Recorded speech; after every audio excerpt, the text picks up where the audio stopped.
It is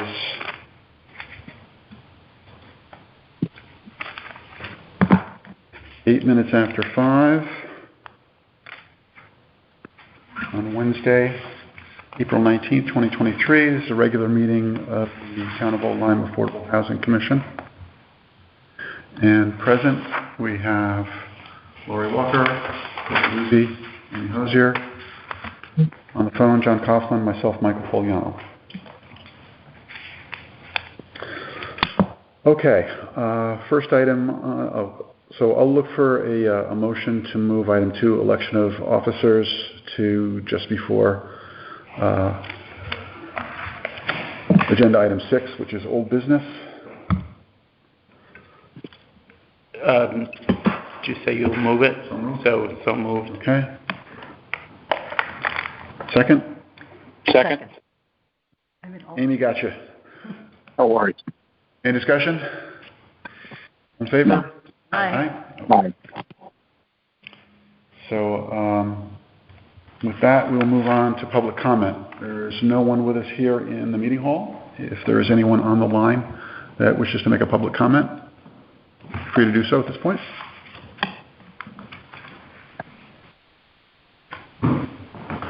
Hello, everybody. Hey, Anthony. Hi, Anthony. Good evening. Hearing none, I'll close public comments. Anthony, we just called the meeting over. We're doing some housekeeping, and we moved the election of officers down the agenda a little bit so we can make some progress while we're waiting. Okay, next item up is approval of minutes for the March 15th, 2023 meeting. For discussion purposes, is there a motion to approve those minutes? Motion to approve. John? Second? Second. Bill? Any discussion? Good job.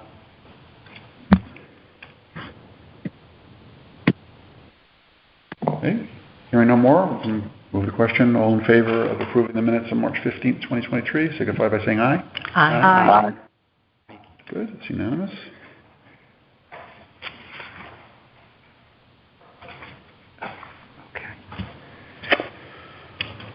Okay. All right, general information.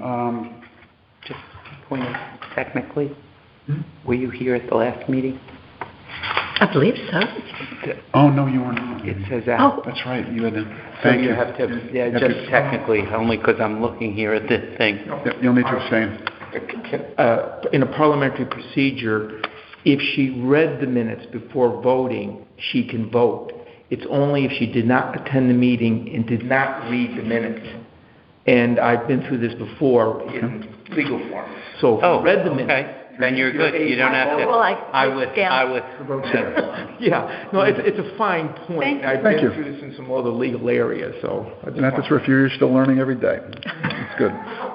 No, with the law, you have to always learn. They've been at it for 300 years, they still can't get anything right. It seems like. Okay, under general business item, general information, communications, correspondence, I do not have anything to significant report. I did have some correspondence related to the development opportunity we'll discuss later. I'll take that up under item 6.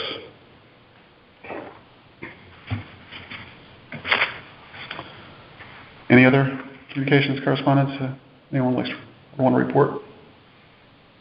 I have a minor one, actually, that you'll see the agendas in a very slightly different format right now. Katie's been working on coming up with a standard format for all the commissions for an agenda. So I've adapted our agenda. It's a more traditional old business, new business, with some flexibility, but there's no material change to the agenda. Just some of the headings have changed a little bit.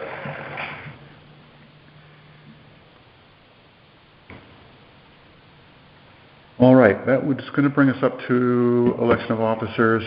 And Jen is still not here, and especially since it's my understanding she's going to stand for one of the officers. Could we move it to the end, or you can't? Yeah, so I guess we're going to need to move. 5.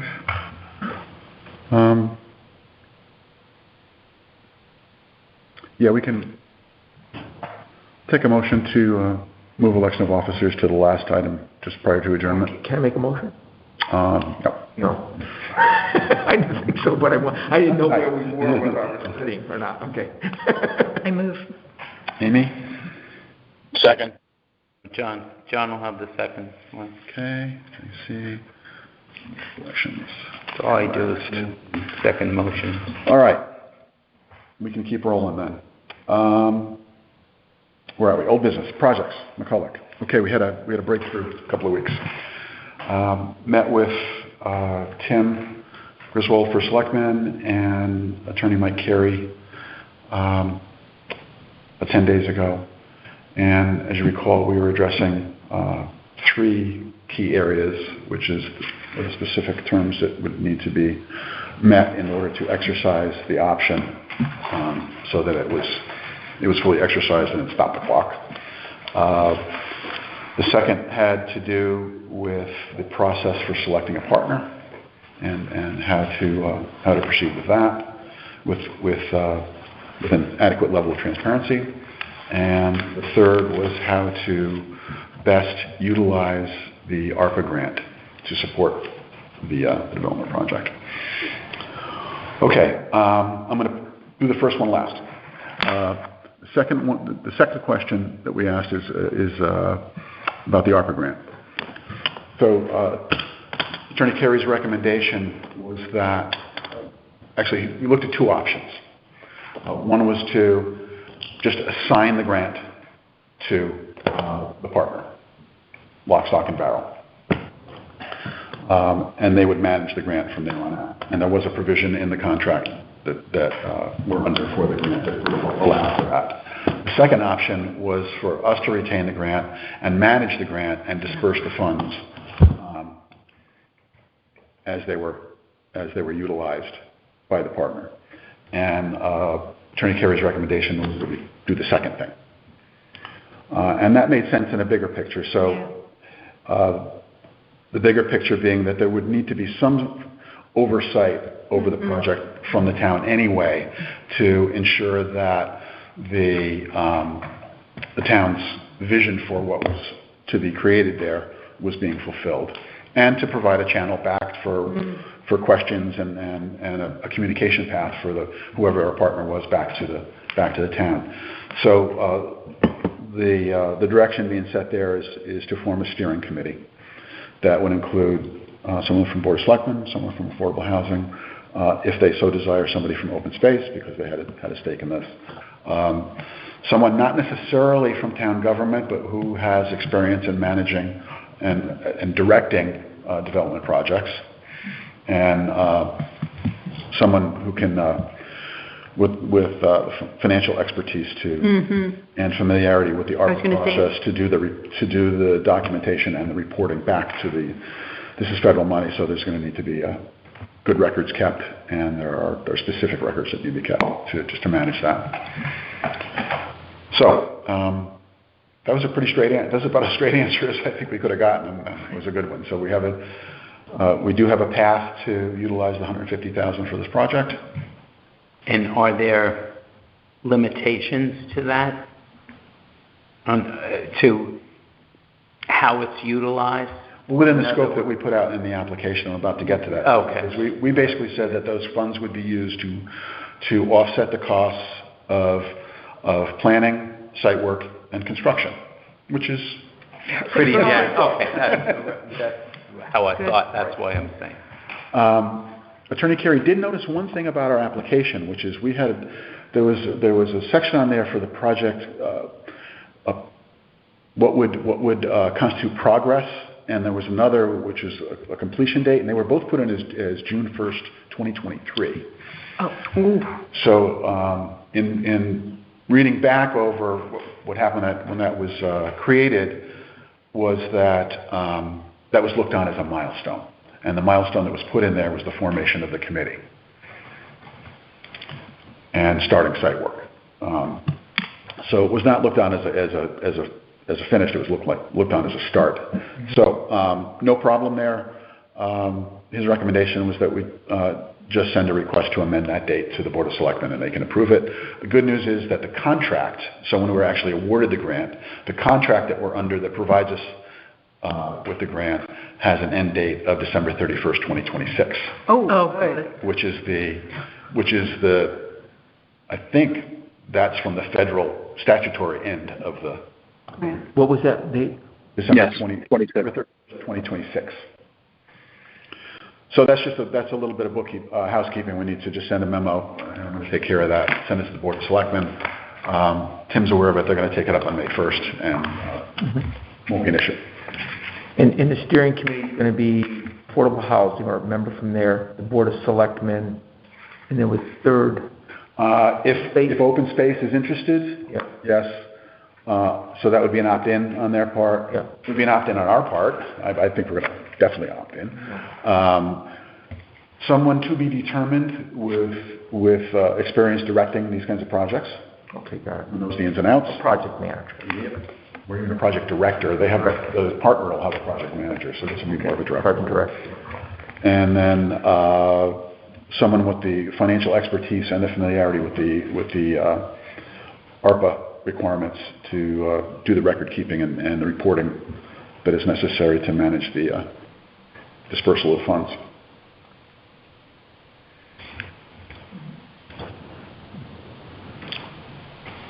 So that was the ARPA question. The next big question was on what process would we use to select a partner? RFP, RFQ, something else. And actually, Attorney Carey came in with a recommendation that was neither of those, but that makes sense. And given the nature of this project, which is it's not either a lowest bid or a highest bid kind of thing. It's essentially got fixed financial parameters based on the reimbursement of $100,000 to the town, which would be directed to the Open Space Fund, Acquisition Fund, and the target for the houses that were built to be within the parameters of affordability. So maximum 80% AMI target, 60% AMI as we discussed. So there's no real bidding to go on, and if anything, it was more like, are you able to do it? So to cut to the chase, Attorney Carey. Who can do this? Yeah. Qualifications. Yeah. Which is for development, that's, RFQ. So Attorney Carey's recommendation was, since we've had discussions with two qualified partners, one of which is interested, that we essentially have a public meeting to discuss that. Here's Jen. No problem, Jen. I just beat you in, so don't worry. That's okay.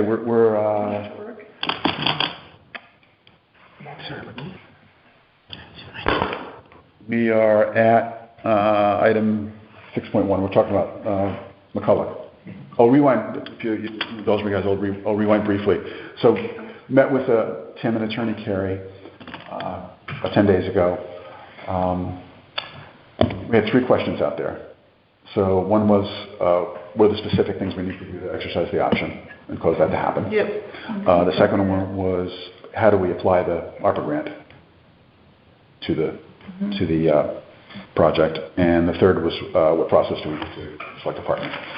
So I started by talking about the ARPA grant, and I'll cut to the chase, which is the recommendation was that the town hold the grant and disperse the funds to the partner and manage the dispersal of the funds. And to do that through the other option being to just assign it lock, stock, and barrel. And the reason is that the town is basically accountable for documenting the dispersal and doing the reports. So the recommendation would be to set up a committee, which we thought we would need to do anyway, just to manage the relationship and have the communication channel. And that steering committee would consist of somebody from the Board of Selectmen, from affordable housing.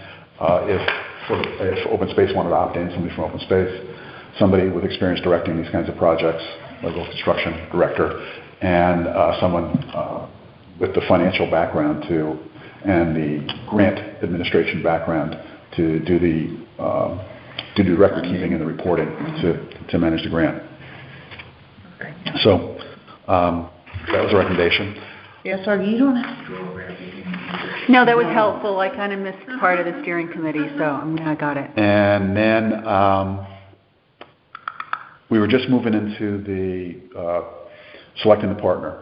And we talked about RFP, RFQ. The nature of the project is not so much as a bid, is it, can you work within these parameters? The parameters being the $100K reimbursement for the land and constructing homes that would qualify as affordable at maximum 80%, target 60% AMI. So I was just getting, so now you're caught up, and I was just getting to the part where the attorney has recommended that all we really need to do, given that we've had discussions with at least 2 qualified partners, is to have in a public meeting, describe the nature of that, and at that point the Board of Selectmen could authorize proceeding with the one that was interested. So we would have that like in, like at the Board of Selectmen's meeting. Board of Selectmen meeting, Town yep. hall kind of situation. Yep. Okay. Which So is good. it would be an item on the agenda. Yeah. Yeah, or if it could also, if I'm recalling the conversation right, Tim said we could also have a special meeting if the timing wasn't right. So the Board of Selectmen meets on the first Monday of the month. Monday, yeah. So if it wasn't able to come together for May, which is unlikely that it would, we could do and Have a meeting for we could that. have they could convene a special meeting just. Got it. Right. Okay. It's unlikely that it would come on the May. Yeah, unlikely at this point. Michael, do we do it in our meeting? No. Okay. Here's why the Board of Selectmen is going to really own the vote on this, so it would need to be their meeting with a quorum. Gotcha, no problem. Okay, makes sense. So it's their methodology, their vote, their approval. Yep. I think that's fine. Yep. Yeah, I think it's great. And do it in public, discussed, so that was completely transparent. So on Monday, May 1st, we cannot do it? Unlikely. Unlikely. I know, Because why? We still have Not a few. ready? We still have a few things to put together, and we're probably going to want to. I don't know if there's going to be any notice involved in this. Is there going to be any written scope of work, any written things? Yeah, I mean that's. They have to write it up. That's what we have to come up with. The lawyer, I We think, need to loop that stuff on one. paper, Yeah, you know. And lawyers have to review it. Yeah. okay. We're like pushing. I know. No, we can move quickly after that, so that Yeah. we really want to get it right the first time. We really do. Okay, so that's the process, and then going back to the first question was, what are the terms? So the attorney is still going through all the documents on this, and the expectation is that to consummate this deal, there will be some form of agreement signed that will encapsulate both all of the terms necessary to exercise the option Yep. and the scope of work and the expectations on the part of the town for the partner. And that's going to take some work to put together. Okay. But not huge, but that's where the scope of work, the timing would all come in. This And is the town's attorney? yeah. Yeah. And is that done by the committee, or is the committee really only an oversight committee The that... second thing, they will take the agreement and manage the agreement going forward. Okay. So that'll be pretty much between the Board of Selectmen, probably us, some consultation with Open Space, and the town council. Not huge, but we need to, especially for exercising the option, we want to make sure we get that right, because that has an expiration date. Just out of curiosity, these, the project director, which I think is what we call them, and the financial expert, I assume that these are paid positions. Who pays for their expertise, time and effort? Does it come out of the grant? Does the city pay for it? Where are the funds coming, or are they gonna, we hope that some of the volunteers are... Yeah, I don't assume that they're gonna. I don't think they're. Oh, we're not gonna get paid, okay. All right. No, most likely unpaid. What? do you- What? What, John? Most likely, Most likely unpaid. I think it's And it could great. be somebody from the town, from the, Oh, right. It could be board, somebody in the finance department, who knows? 'Cause, yeah, I think it's great. I think it's wonderful. I think it's tremendous. And can I just say, that's commendable. We should note that, or you should, Michael, because there's so many of these development projects that about 30 to 35% is creamed off the top, doesn't go into any brick and mortar, and people are making a lot of money doing work, consulting work and project work and whatever. I think it's great that Old Lyme is going to find individuals within the town hall or someplace to do it at no charge, because then all the money, or most of it, goes right into building the structures. I think it's terrific. and the partner will Yeah. have a part in that too. because There's they'll a have the pat on the funds. back for that. I'm just saying, don't just assume that that's not the way it's normally done, and I think Old Lyme's doing it right. I think it's great. So what we're looking at then is the attorney that needs to put all this together, are they working on behalf of the McCulloch family? No, town. The town, Yep. okay. And right now, it's coming out of our budget. Okay. And at some point when we run out, it can come out of the grant, because We're okay, okay. we're okay. So there's. We don't want to hit we want as much of the grant as possible to go towards the, to offsetting the cost of construction to keep the cost down, but planning is in there, so. Okay, and then they recommend, so far, they've recommended that we don't need to do an RFP Correct. or whatever. It's mostly a few qualifications. That's what they're going to assess, the capabilities to do it. Well, I guess they're saying that we've basically done that. We're not going to have an RFQ either, right? Or didn't they just say you've had two people that are in this kind of, because they're looking at this as it seems the attorney is, it's a very different kind of a project than Yeah, it is. right? So you met with Hope, you met with Habitat, both have a good reputation. One is interested in doing it, end of Consistent with their strategy and business model, and the other one less so. Right. So we're kind of eliminating that step of having to search and have qualifications. They're going to do it, but they're going to do it casually. And the source of the funds usually dictates what they have to do, because whoever's putting up the dough, they get to call the shots. So sometimes, and don't forget, a lot of the money was granted to the city. It was bequeathed to the city. So I think that gives a lot of flexibility for them to do what they want to do. And in terms of Habitat's qualifications, they just hit their 100th home in the region? Well, now we're 105. 105? But In New London County, or? New London County. Wow, good. Yeah. Wow, terrific. They But just now got they're- $1 million plus from Norwich to do redevelopment? Yeah, now, so the funny, You want to get it started? the next step is Electric Boat / General Dynamics is hiring over 6,000 people in the next few years. They need to be housed. Yeah. They have nowhere to live, so. Yeah. They're making $37,000 to $43,000 a year, so they have nowhere to live. So Habitat and Norwich are combining together with General Dynamics to create a development in Norwich to house single people with moderate income, whatever. I was with Courtney. I did meet in Washington with Courtney on housing, and he brought this up. They've hired 9,700 people in the last 2 years, and they probably have another 6,000 plus because this construction project will go out way beyond 2030.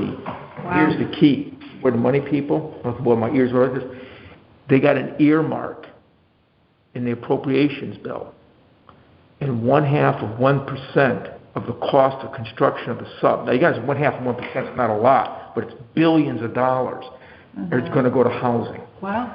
for basically southeastern Connecticut. Hey. I don't know where all that money is gone or who's gonna control it. I just know that's what he You can't have said. enough single welders, electricians, and plumbers. Yeah, so there's a lot of money. The problem Fill is this gap. there's no capacity to build it. That's the problem. He understands that. There's no one place to build it, and then the question is, once you build it and the workforce shrinks, what do you then do?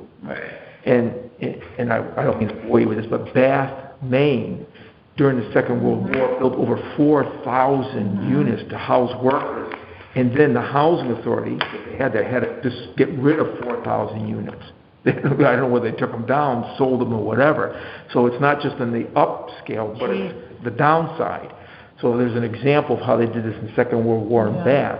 And Courtney's very nervous because, quite honestly, Norwich can't handle. I know the housing authority there. There's no capacity in all southeast. Yeah. Mohegan To do it. is trying to do what they can do. They'll deal with it, but it's going to be relatively small stuff. They need Let me pull us thousands. back into McCulloch here, so we can put a point on this one. I'm sorry. No, that's okay. It's good. I want to I'm sorry. get the point on this one. So the next step is we're going to, at the next select meeting, well, I need to draft a very short memo requesting an amendment of our our application had the June 1st, 2023 thing in it. So I'm going to write a short memo to the Board of Selectmen requesting an amendment of that application to December 31st, 2026, which matches the contract. So that's what's in the contract that we were granted the ARPA funds under. Has a date. So ARPA and the attorneys are both okay with that? Yes, that was the recommendation. He was not concerned about it. He said, send a memo requesting an amendment of the grant application, because then the application will exactly match the contract and we'll be fine. So we'll do that. Also brief the rest of the board. So Tim's been close to these discussions, Martha and Matt less so. So it'll bring the whole board along on what's happening next, the selection process, the steering committee, and that will tee up the agenda item to actually do the So when you say the next selectmen meeting, are you talking about Monday, May 1st? Okay. For that amendment. For that. for the amendment, for the briefing on the overall, all three dimensions of I see. the project. Now, when do you want to get back with Habitat? And so if there's not going to be an RFP or an RFQ, which is what we told them prior, so we'll I would say May 2nd. get back. Okay. So I'll get Sarah on a call with us on. May 2nd? Okay. And then we should have something much more concrete to. Okay. Well, Sarah's the ED. Is she the new one? She's kind of new, right? Yeah. I think it's going to line up nice. And the board does it. Yeah, they do procurement all the time. So I got to give credit to Attorney Carey, because this is it's not every day you go into a meeting with council and come out with a simpler solution than you went in with. So that's And dumb question, is Attorney Carey the town attorney? He's with the firm, yes. One of them, okay. Yep. So he's with Sussman Shapiro, who is. Oh, okay, thank you. And this started with Jack Collins. Jack Collins, okay. And, Jack.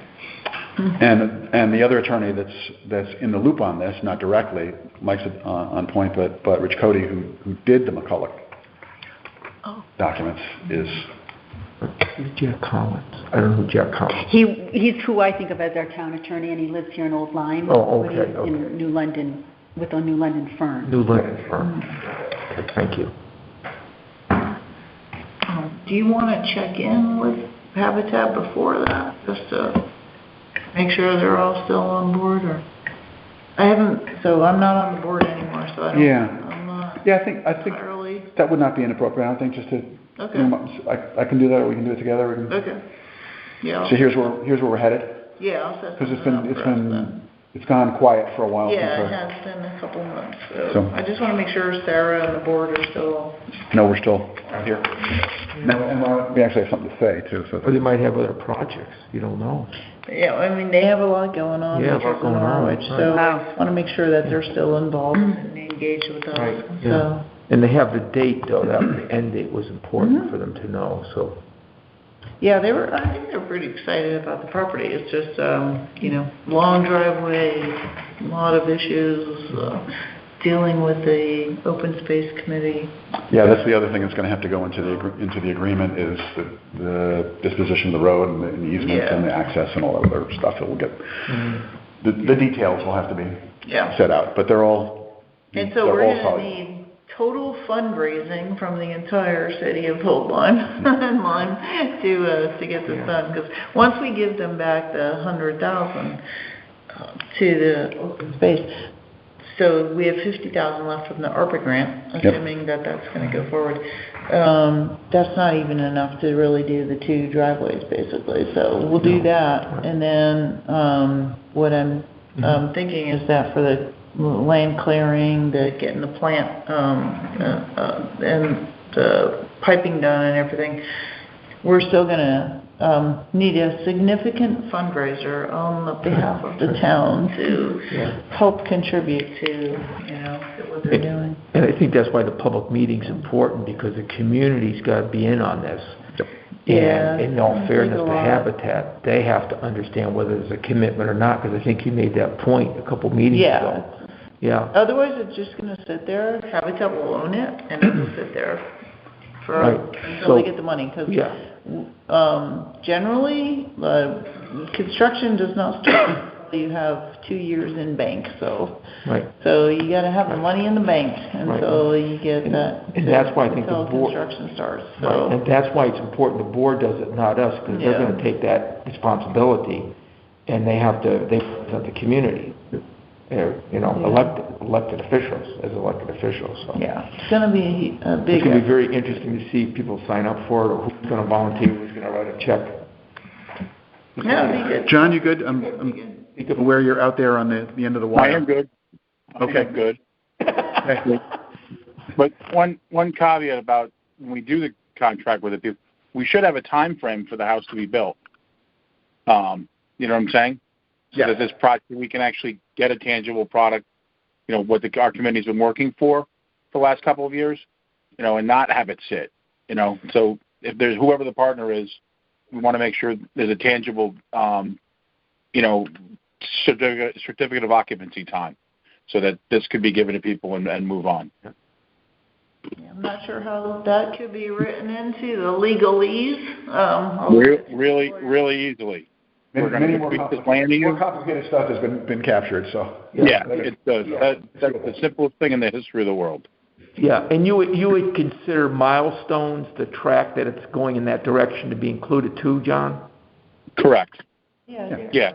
And in such date, you're going to. Architectural renditions, civil engineering, there's big project milestones, and they gotta make sure they're moving it. But if it just sits for 3 years. Well, the thing is, a project like that should probably, there's those 2 houses. I mean, in the best world, it's a 6-month process, and the worst it's 18 months. So you give them a 2-year window to get them built, and you say, we want to see these milestones. Otherwise, we'll take the land back and we'll get another partner. I mean, that's and not in a bad way, but just making sure that it doesn't get lost in the sauce. Hey, I got $8 million in Norwich that we're building stuff for, so that's occupying us. You know what I'm saying? This is small stuff, and we really need milestones for our committee in a tangible way. And this has been sitting on the shelf for a while, so we really want to get it done. But I think, John, you didn't hear, but this is Anthony. But Yeah, I know that. Jen's correct that it's problematic, but it's not our problem. That's why it's having a public meeting, and this has to be involved.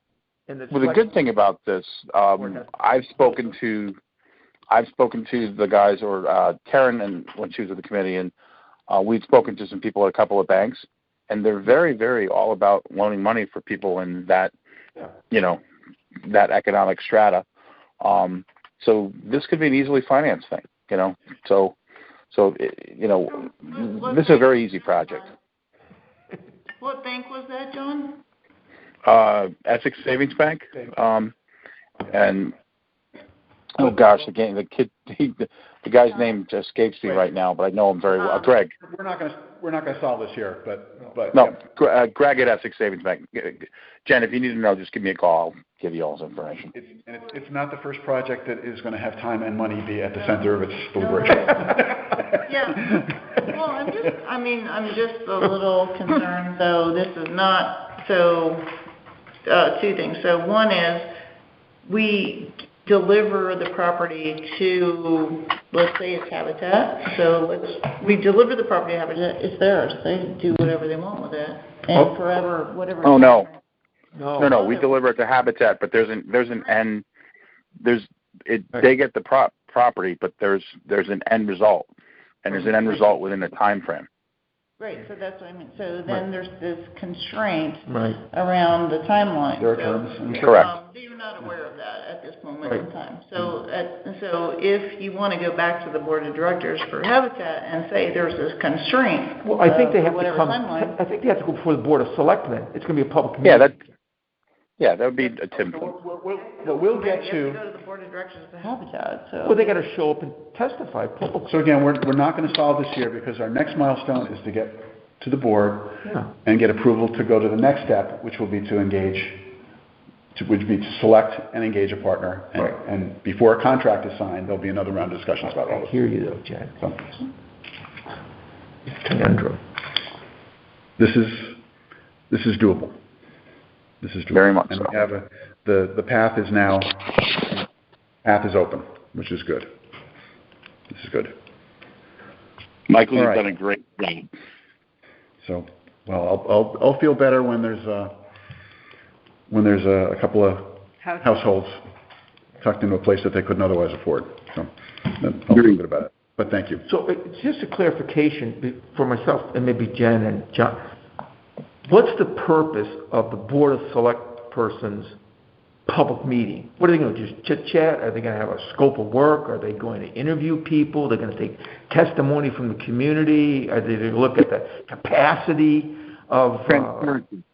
Anthony, it's transparency. It actually What? Transparency so the town knows what's going on. Yeah. We'll recap discussions. Well, what's going on? I mean, are they going to get into whether or not So here's what'll happen. fundraising is a big deal? So here's what'll happen. At that meeting, there'll be a recap of some of what we just discussed here, of what the process is going to be. There'll be a recap of what was done to identify a partner, and there will be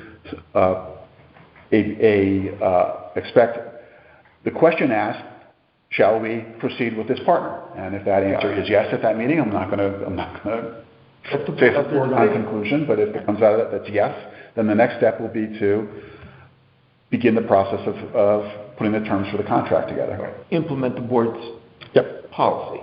Yep. And the next milestone after that would be to actually have a contract and a transaction. I was not confused before, but I'm confused now. Is that step one going to happen?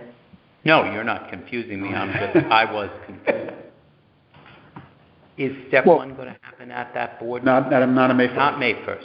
So all that is happening, so when you said Jen could tell them May 2nd. No, what we said was, let me just rewind that. Right. May 1st, we're going to lay out the results of the discussions with the attorney for the whole Board of Selectmen.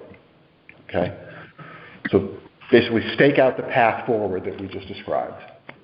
Okay? Including what the selection parameter is going to be, how the project would be managed, how the ARPA funds would be applied. Okay? And, very importantly, Change that. get the amendment to the date. Expiration date. On the grant application amended. And then, as part of that, there would be a discussion about, the next step would be to have a special meeting to actually do the selection process. At that point, and it's not impossible. I'm not completely ruling out that this could all be done as two parts on May 1st. Yeah, I'm not too worried about the date. I'm worried about the constraints that are being put upon Habitat And will they accept them? So I'm not sure that the board of directors of Habitat will actually accept those terms, so. So there's one way to find out, right? Yeah. So do we not need to? So maybe we need another partner then. I mean, that's as simple as it is. It's not the only people who build houses. None of Yeah. None of what's Nobody been- wants to lose money like Habitat does, so. None of what's been discussed here is something out of the ordinary No. in terms of these contracts, but I don't think, if there was an expectation that they would just buy the property The and... timeframe is the thing. I'm gonna tell you The that. timeframe is gonna be related to money and we'll discuss it. For someone on the group, I really don't wanna... No, I know. I just don't wanna bog down on this now because Yeah. because Let's move on. Let's, iterate on this until May 1st and we still won't be there. But I think that in principle, the notion that there will be some expectations about what will be produced as a result of this transaction and the time and money that will be involved in that is reasonable. That there would be some parameters around what would be built, in what time frame, for how much money. But shouldn't Correct. we agree with that with them before? We don't know what to agree on yet. right, that's the Board of Aldermen, that's what was decided. It's an iterative process. For select, not Board of the select Selectmen, persons. We're not going to agree on. Well, okay, well, I'm out of that. I don't know what they do or Whatever don't, the Michael select persons says, do. so. But that's why they set it up like that. Yeah, okay. So it'll be at least 6 months and less than forever, right? So we just have to take it stepwise. We're not going to have we're going to go, every step is going to be a step that's going to be accompanied by some ambiguity and the need to resolve that ambiguity at the next step. Yeah, I'm fine with that. I'm just saying, if what we're saying then, if I can clarify, is that we're not putting a parameter around or a constraint around the timelines right now.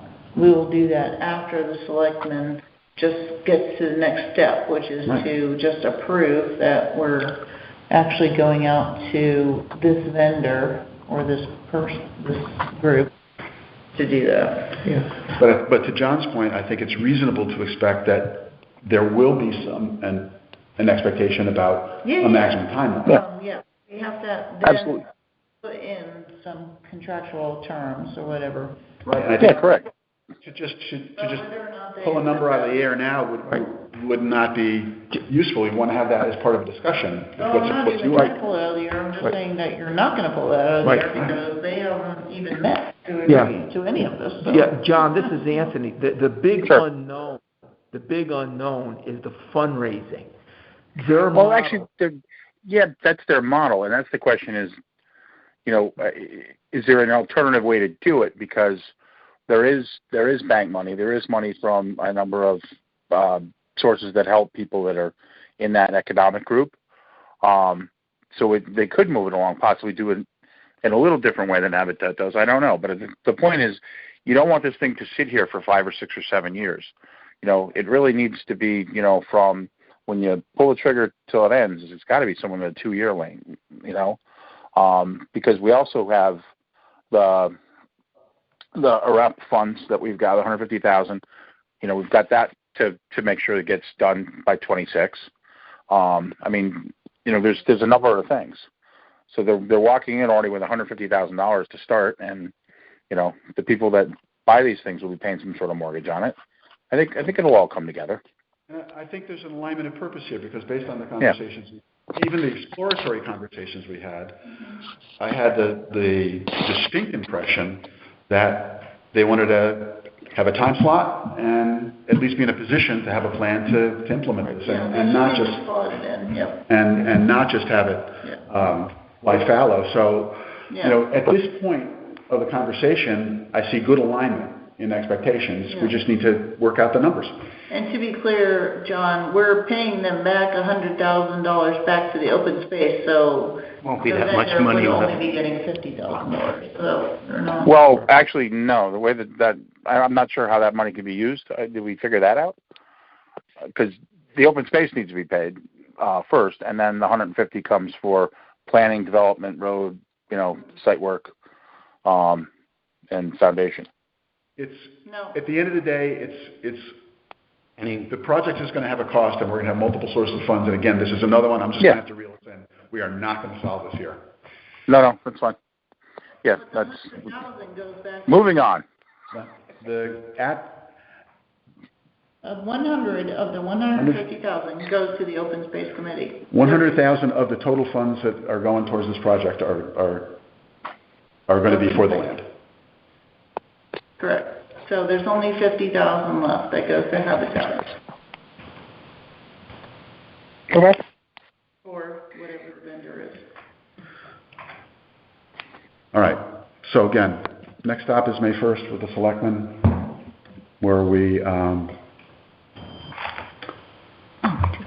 essentially brief them and get agreement that this process is it in terms of how we're going to manage it, what the selection process is going to be. And then the attorney's all on board with that, Yeah. and they'll be briefed as far as that goes. The attorney actually, this all came up as a result of the consultation with the attorney. So they're going to be all briefed on 100% of that. They briefed us essentially. So yeah, it's Okay. No. Yeah, it's just. I think it's a pretty straightforward, it's two houses. Yeah. I mean, but I do understand there's complications but they gotta wrestle with it. I don't even know how ARPA funds affects the process. I mean, you can't just ignore federal money. I don't know if there's any strings attached to that 50 Well, that's grand. That's what he's ruled on, that's what he's, not ruled, Right. Yeah. he didn't rule, he's advised us that we can use it. Yeah, but I don't know, I know we can use it, but then the question is, are there any strings in reporting it or No. limitations or anything? there are administrative Right. rules that will need to be followed as you disperse these funds and use them. So there's documentation requirements, there are reporting requirements, and that's why on the steering committee, there's going to be someone with the expertise to manage that part of it. Right. Exactly. Yeah. Okay. Okay, what's next? Wow.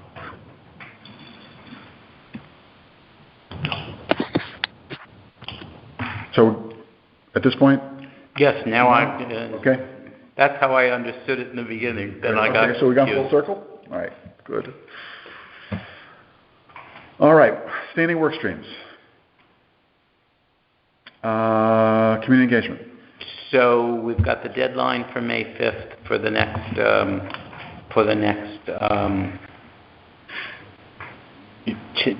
town magazine, what's it called? I never Events. know what it is. Events, thank you. So I think at least there's so much in the paper constantly about affordable housing now and these. Yeah. I'm going to try to put something together that we will put in there, and maybe also we could post it on our website as well. But I'll put some things together, send it off to Michael, and we'll collaborate on that between now and May 5th. The item that you had was expiring in 3 days. That's why it never went up on the, right. So that never went up there. And, depending, and maybe we would use the, the website for it. We should probably, at a point where we have something to report about McCulloch, which sounds like it would be soon. Perhaps it's not going to make that May 5th. I don't think, because it seems like there's too much that we still have to get firmed out. But I think when we have something, I think something like that should be out there somewhere. Whether it's in the next one doesn't come out then until the fall, but at least on our website, so when we have something to report. So is there something that we want to put out generally? I mean, I'm not sure that we have anything right now to put out, but would there be something, Bill, that you think that we should put out generally about affordable housing in general, or? Yeah, so that's the article that we want to put together for the May 5th, Deadline. a deadline of events, just, In the LOL events, that magazine? yeah. That comes out? Oh. Yeah, and do a little article about, the buzz on affordable housing, and there's a lot. And, there was a good article of last Sunday or the Sunday, thought it was last, maybe it was the Sunday before, that unfortunately, there's so much buzz about it, but there's, it's almost like they're going to shoot themselves in the foot because they keep coming out with ideas and, bills that, like here, you see RiverCog is in favor of the second part of it, but tells you all the reasons why the first part of the bill is not going to do, but in any event, there's a lot out there, so I think we should do something to put that together. So I'm going to try to make that a priority so that people know. At least the one good thing about that is at least to know that it's something that people are taking as an important issue. They're coming at it from so many different angles. Did you see the article? There was one in the Connecticut Mirror, and actually I saw the Day picked it up too. So 830G is coming up on its 40th birthday, I think, right? 100th anniversary. Well, the 40th. Over 30. I think it was 91. Yeah. But the deed restrictions are going to start lapsing. And they're not necessarily being replaced. Right. So there was an article about how there's actually an expectation that there's going to be not only a lack of building new affordable housing, but to lose some of the stuff that's on the books now. Mm-hmm. Well, yeah, it's going to revert to market. Yeah. It's going to go to market, that's right. So the deed restrictions will lapse. And that's happened before on a massive scale when they did what's called mark to market, when a lot of the 200 series developments, which were older developments, which a lot of for-profit like Carabetta's developed, thousands and tens of thousands of units, when they expired their contract, they went to market. So if you go to Middletown, they had a tremendous amount of property, Carabetta, and that all went to market. And what HUD did is they stepped in and they gave the housing authority vouchers to offset the displacement. It was a massive problem in the country to call it mark to market because everyone bailed out and wanted it for profit. With this one on 830G, so based on the research we did back when on just the profile of qualified affordable housing in Connecticut, one of the issues, as we discussed when we were doing the plan, is that deed restricted non-government funded homes are only 2% of the affordable housing stock in Connecticut. So I'm not sure we're going to get a huge wave, but it's directionally incorrect nonetheless. It's not a lot, right? Most of the housing is federally funded. Federally funded, or it meets the definition that the state has in place. That's how it's qualified. Is one of, that's how it's qualified. Only 2% of the qualified affordable homes in Connecticut are restricted. That's right. Are qualified on the basis of a deed restriction. Correct. Well, I guess that's the good news, that it's only that much, even though it's less bad news. Well, can I say something about that? I think it's bad news because in Milford we have 24 deed restricted properties, and the law says if they want to lift the restriction, you have to get the permission of the head of DECD and the housing authority in that community if one exists. I've never in 26 years ever allowed any of those things to come up from under. So what it does is the realtors hate it because they want to sell it at market. And then they find out there's a deed restriction, means it has to go to extremely low income or low income families, and it just deflates the room because they can't make any money on it. But it's preserved forever, those original deed restricted developments, to go to the right people who really have the greatest need in Connecticut society. But when it comes out from under it, it goes to market. And it's $400,000 or $450 instead of maybe somewhere like $230 or $175, where it's affordable for someone with an income. What's at least what is at least as troubling, if not more so, is the loss of the CHFA mortgages, because the starter homes that aren't deed restricted, that are qualified on the basis of having an assisted mortgage, are, with the market the way it is, we lost, as you remember, we lost 3 in town just over the last year, and that's actually the second biggest category of qualified affordable housing after the subsidized is assisted mortgage. Yeah, I think CHFA rates go up with the 10-year treasury, so that's up almost 5% to 4.67% now, so. And the homes are the market prices. I'm guessing, I think that's what it is, but I think today it was, 10 was 4.6%, so. So unfortunately, not a lot of good news for the events. Yeah. But it just goes to the point that, there's the more affordable housing we can provide, the better. So unfortunately with the halls overlay being not done and whatever, now there's not like that opportunity that we probably would have had. But what about Soundview or the shoreline? That's going to be looked at there, but again, same thing. It's run up against the same headwinds. Yeah. Both regulatory and market. Yeah. So that was a good discussion of events next, and you're going to do the first draft, and I'm going to... Yeah, I'm sure you'll... I'll iterate for you. Done. You're going to be like Perry White, the editor. Superman. So we don't, I think... Be Jimmy Olsen, never mind. We do 1 or 2 laps, and the pattern is established. Then we have to get together and say, we got to get the word count down. I did get your voicemail. Oh, that's true. I call and... Yeah, Tony, we're trying to figure out on funding and development, like what we could do, but I think, Bill, it might be conducive. If we're going to go forward with the McCullough property, we should start maybe creating some kind of situation where we can create fundraising for the eventual McCullough properties. We've talked about this before too. I mean, a lot of towns have not-for-profits spring up to support these. Yeah, we don't want to kind of rely on government funding for that. So but there is a huge amount of, I don't think you were here, I think we need to, I'll talk to you about Courtney. Were you here when I mentioned Courtney? No. That what happened is that... Joe Courtney, yeah. I mean, but there's an earmark, and I mean, I was in the room with him. We met down there for housing, but in 0.5% of the cost of each one of those billion dollar submarines goes to housing.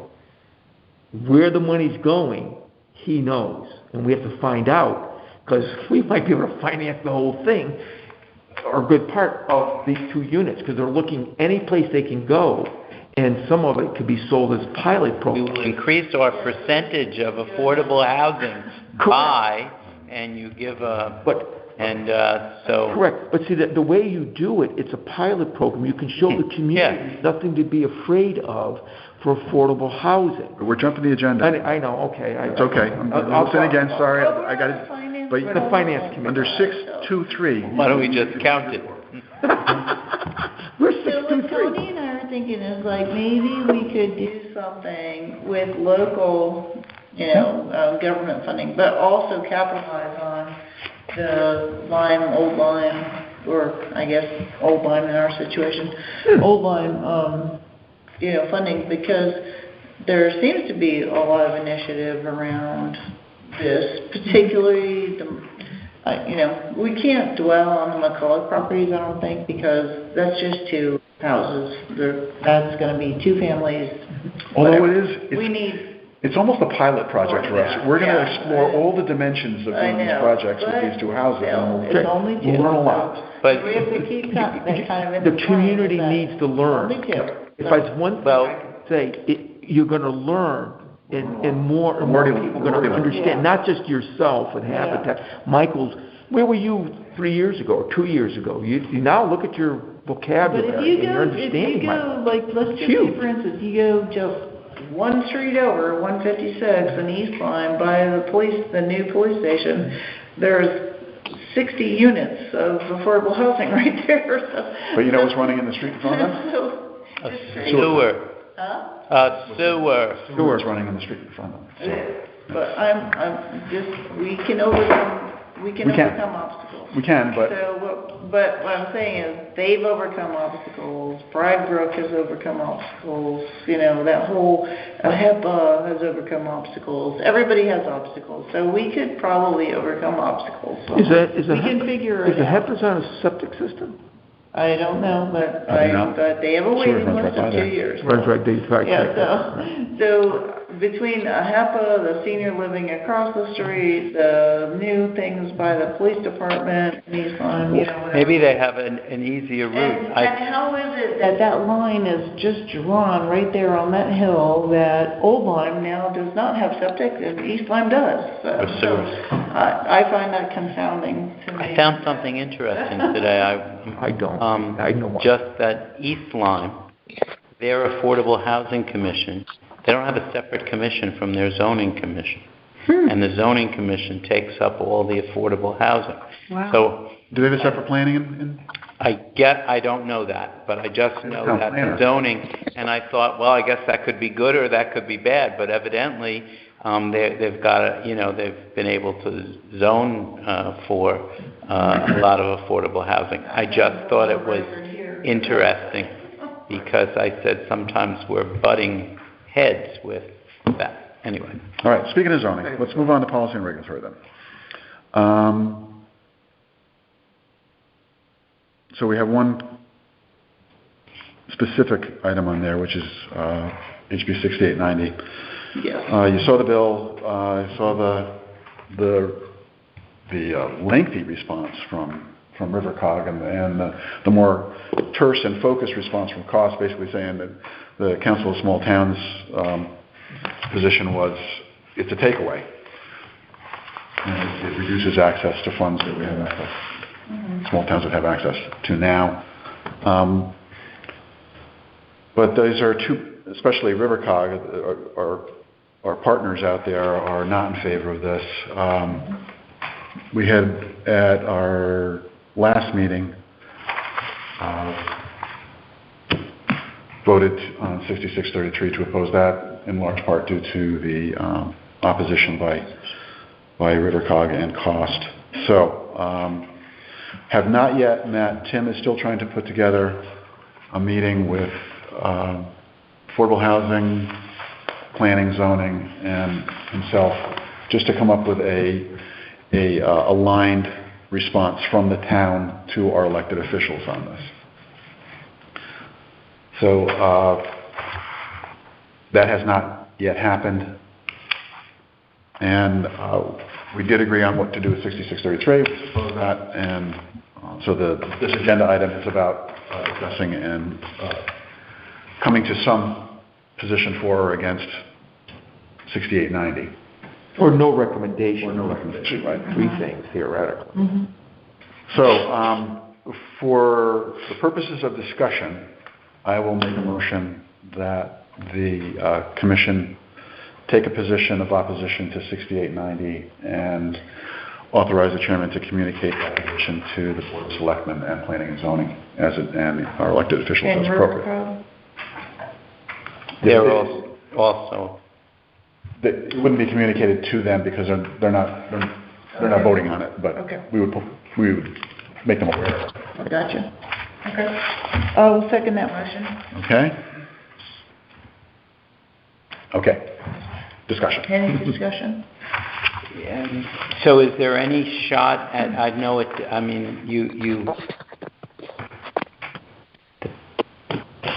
this is really just to put it on the record that What it is. we, based on the advice that we have and analysis, feel that it's not going to be a beneficial bill. Would it, so they're not doing, we go on the record telling them that. That's really what. Our elected officials, Correct. who will be voting on whether or not to pass this proposed bill into law. But not our Board of Selectmen. In other words, Yeah, they would be part, so the proposal is, and the motion is, to communicate our opposition to the Board of Selectmen for inclusion into a town-wide position, the town of Old Lyme position, which would be communicated to our state representatives. Right, but the town, okay, so it's not in other words, we're communicating to them what we've analyzed, and they're going to communicate that to the state officials, state representatives, right, who will vote on this. And our position would be merged with any consensus that comes out of the Board of Selectmen, the Planning Commission, and the Zoning Commission. Correct. And any other land use or whoever, any other stakeholders that might be in town government. Can we do as Rivercog did and say that we agree with the second, while the bill as it stands, it's one full bill, but rather than saying we're against the whole thing, maybe they'll, if that message goes back, they will rework the bill. well, And because that's basically what Rivercog does, and says we feel that the second part of the bill, we support the second part of the bill. the cost says definitively no. You see, you have two opinions. It is more than that. These are just two testimonies. But at this point in time, they may not act on it, may get on a calendar, may not. If it comes out of a committee, if it's a clear committee, bill, it can come up next year. I think a lot of this stuff is going to fall into next year. You're going to get through the budget, which is going to be a battle, the 2-year budget. And then I think committee bill will go the next year because housing has become extremely controversial in a lot of different levels. Not just this bill, but a lot of them. There's over 100 bills proposed. Which is part of why we exist.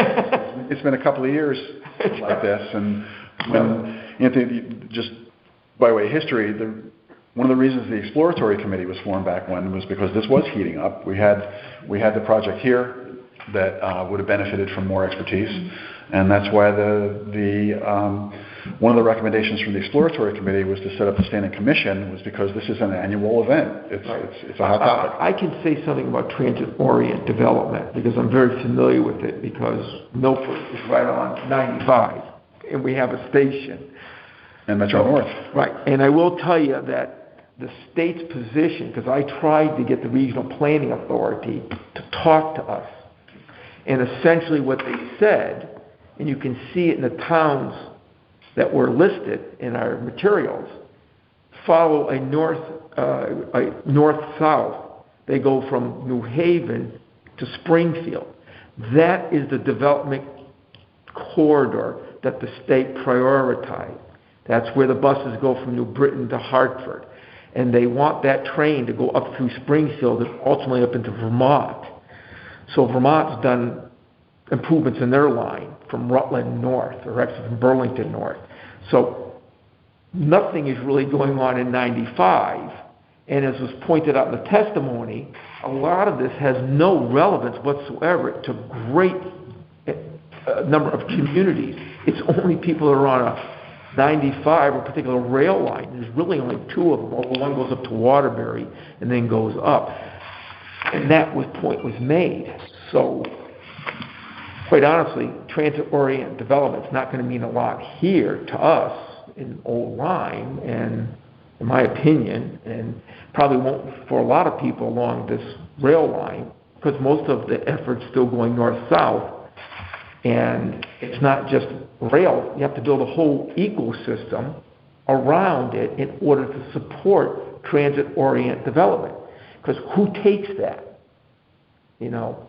And if you don't have people who are going to take advantage of it, then it's not a good expenditure. And quite honestly, people, that bus line they put up and down that they brag about all the time, quite honestly, I don't know where those numbers come from, but I got a lot of people through the years that told me there's very little transportation going up and down relative to the population centers it serves. That could be enough. So if you look at 6890 through that lens of the Old Lyme out here,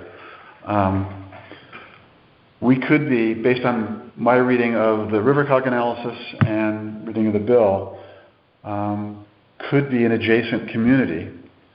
And because of that, could potentially be under the direction of some to-be-determined state official to assign a minimum density. Correct, that's why it's not gonna go anywhere. Now, if you think we're in the second category, I thought we would be in the third category, Yeah. But we have the 9 towns. We could be. Because What we about have the the 9 9 town laws, we're screwed. But if I thought we would be in that third category of Opt-in. not at all adjacent to anything. However, if we are, and if there's that But Old Saybrook is yeah, no, I know. And Well, does the bus But run then through, 1690, I mean, it's still a no for me. but does the bus run I mean, from it Old doesn't Line make to any Old difference, Saybrook? really. Well, see, who controls that line? I don't know who the 9 towns are. Estuary? Yeah, Who? yeah. The estuary. Is it the estuary? River Valley. Who are they? I don't know who they are. Something. There's I don't know if it's a subset of RiverCog or if it's associated with RiverCog. Who's Estuary? I don't know that. It's a state commission. Lower River Valley, something or other.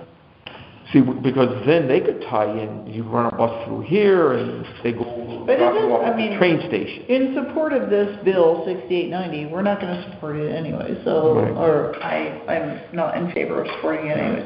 Won't speak for you all, but none of that matters. So anything that we have right now, I don't see is going to be improved by anything to do with this bill. And Bill, to your point, I think More harm. I think it could set us back. I think we could, and in just thinking about how to communicate this to the elected officials, I think we can and should say we are committed to expanding affordable housing in Old Lyme. We've taken concrete steps to do so, our existence being evidence of that. And we are open to some of the ideas there, but having these arbitrary, top-down, ill-defined, and essentially what, in the specific case of 6890, the only effect it can possibly have is to disqualify us or make it harder to get funding that we have access to now. It doesn't add any new funding. All it can do is take away. There's nothing positive for Old So- Lyme. No, it's conceptually, it not only is it conceptually, but as pointed out, the drafting of the bill sucks. I hate to say it, that thing is the closest English word I know, it just sucks. And there's a planner right over there, she looked at that and she'd probably laugh at what I mean, I can't even believe the drafting, and it was eviscerated by the commenters. Now, they commented and pointed it out. I mean, it was just, and it was right on. I mean, I read the bill, I said, oh, they're probably right about that. It just is, and the drafting is very poor. It's mostly, I think, a bill to get out of committee that they can maybe work on further for next year. And the more no's, the more they're gonna have to work hard or have to dump it because it doesn't work. No one wants a bureaucrat running the whole transportation system for the state of Connecticut, one unappointed person, unelected person. And it's almost a shame because there are some good ideas there, and I think the state could advance legislation that would be helpful. It used to have an office like that. Remember, it was pointed out in the testimonies. They just want to resurrect it. Government interference. John? What point you to run that? You can be the bureaucrat there, running the whole thing. Yes. Any thoughts you'd like to offer? I'm trying to keep the phone right in front of me so I don't lose track that you're out there. I need a cardboard cutout, John. We got your halo sign, we need a John sign. Anything you'd like to add to the discussion, John? No, I'm definitely against the bill, so I'm with where everybody else is.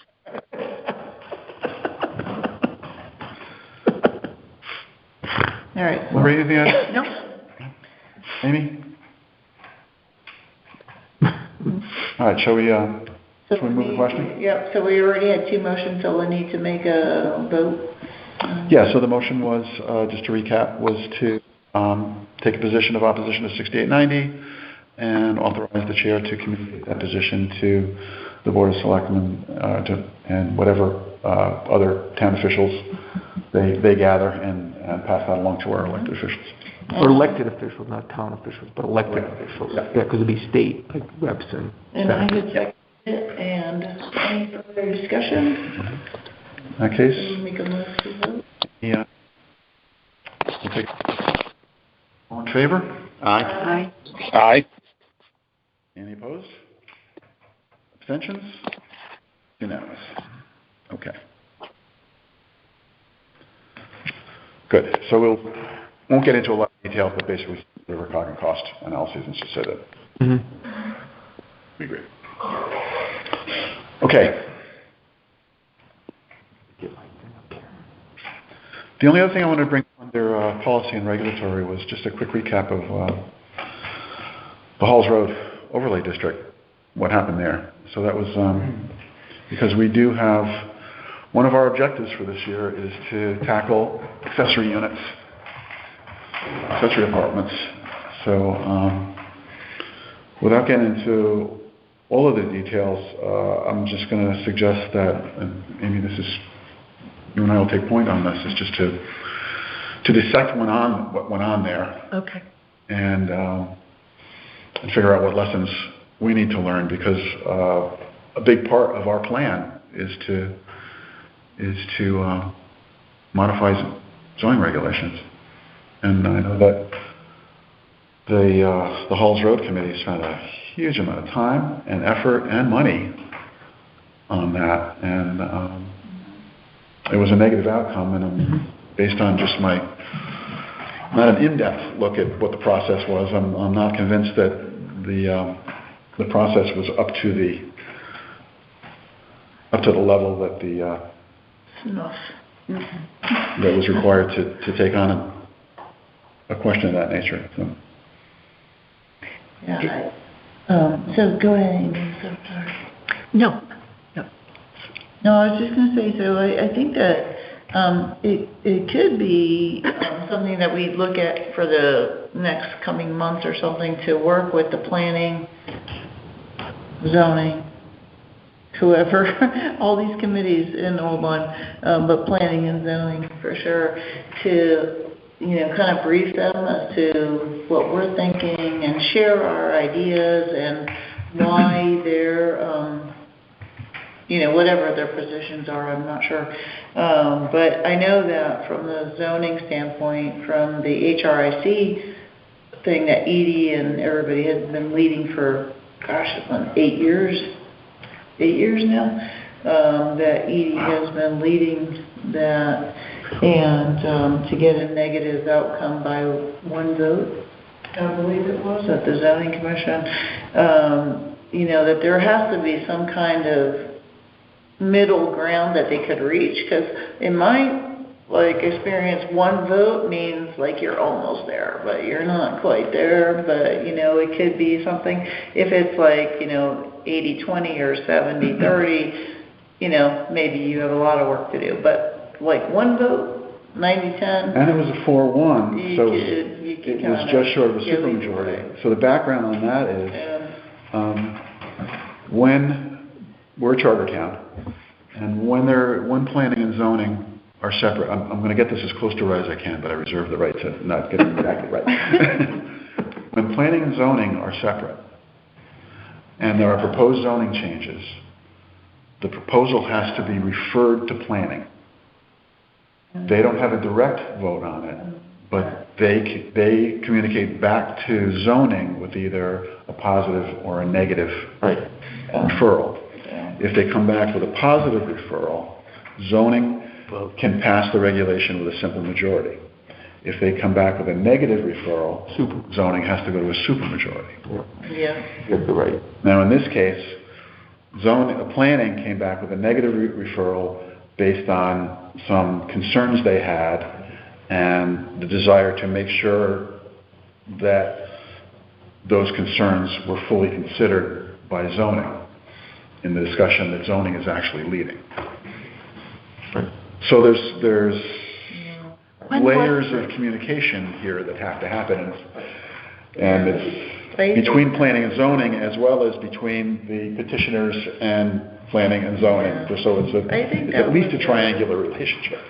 Yeah, I think it's just overall, it's a communication thing it's a sad situation. Yeah. Obviously. Did- I mean, I don't know what the outcome should have been, because I'm not that deeply involved with it, but I know from meeting with Edie and people over the last 5 years around the subject, it seemed like a good thing, but that's just my opinion. That's no opinion of this committee or whatever. But so, so it seems like the more communication we would have as far as our commission goes, our Affordable Housing Commission, if we could communicate more with them as far as planning, zoning, open space, whatever, Yep. the better it would be, because this is an example that has failed, I think.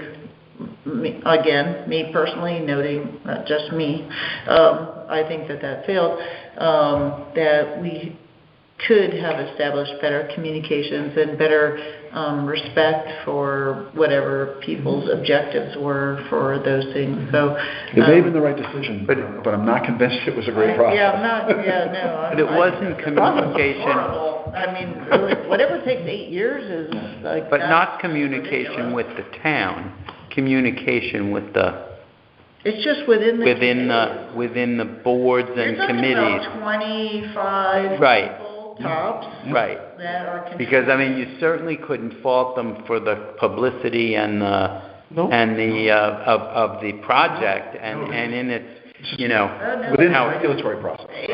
Right. Did a great job. So, communicating. The other. So, I think we need to do a post-mortem on this one. It may not be, I think they're gonna come back. is there any shot that it's not dead? I'm sorry. Yeah, I think I'm just looking at the time, and I just was curious about the 4 Mile River map and the election. Yep, we're gonna, Yeah.